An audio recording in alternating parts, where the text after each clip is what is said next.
It's actually genuinely been a minute since I did any kind of Bonelab related video, so here's a Bonelab related video. I made a new map.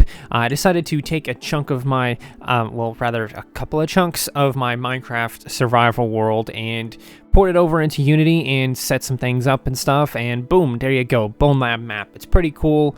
You can have some fun exploring this. And it's going to be live over there on mod.io unless something weird happens for the upload process and it doesn't show up on there. So if you guys want access to this wacky mod level for Bonelab, just check the comments below, or rather the description below, and the link for it will be there in the description. But also, I kind of wanted to talk a little bit about the process for making this map because it was a little bit complicated. I had to do some research and stuff. It took a lot to get this map together and stuff like that, and I did a lot of research and ultimately fell upon this specific app here. I'll leave a link for it in the description below as well, and I might use this to make some VR chat levels in the future or something, because that might be fun too. But essentially what this does is it can take chunks from your Minecraft world and turn them into an OBJ file, an object file, and also give you the textures and stuff like that for the blocks and everything else, and you can use those to make your map. You just port it over, you just place it down in Unity and texture everything. This was a very annoying process for it though, is because I did it once and I couldn't get the textures to work right for some reason, so I had to go back through it. I had to export it again using a slightly different method, and then that basically was impossible because what I did is I was like, oh, well, if I make every single individual block its own item, maybe I can throw on the textures and it will work a lot better or something like that. That was a stupid idea. Definitely don't do that if you're going to do any substantial amount of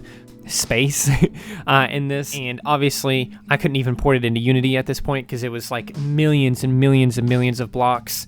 It was like 2 million, 3 million blocks or something like that. So I had to just basically completely cancel out everything that I did there, go back to Mindways, I believe it's called, and then go on there and basically export it a third time and try it again, and then that didn't work, and I tried to export it a fourth and fifth time. I think by the fourth or fifth time I finally figured it out.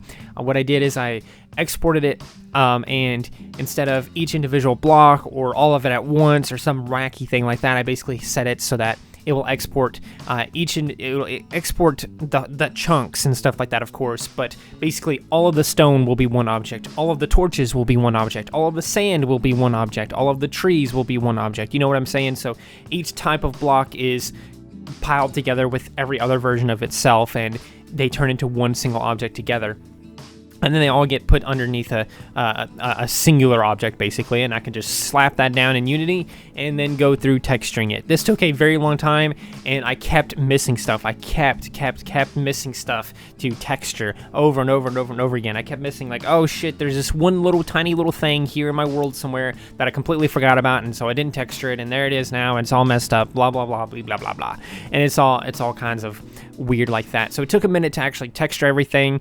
You should be seeing like a speed thing of that or whatever, but ultimately when that was done, I basically gave everything a mesh collider and then just hopped into the game. I exported it for a mod, I packed it up and everything and put it on my headset and tried it out. It was very, very, very laggy when I first tried it out, so I kind of explored a little bit to kind of make sure there wasn't anything else I was missing. I did miss a few textures, I believe, so I left, went back into Unity, and then did the process of trying to figure out how I can optimize this better. And what I did is I removed a lot of different objects that I didn't need, the bamboo, the potatoes, the wheat, those kinds of things, like crops and stuff. I don't really need those in this at all, so I just removed them, especially since they're almost as tall as the player and it's kind of annoying to have them in your face and stuff. So I got rid of all of those.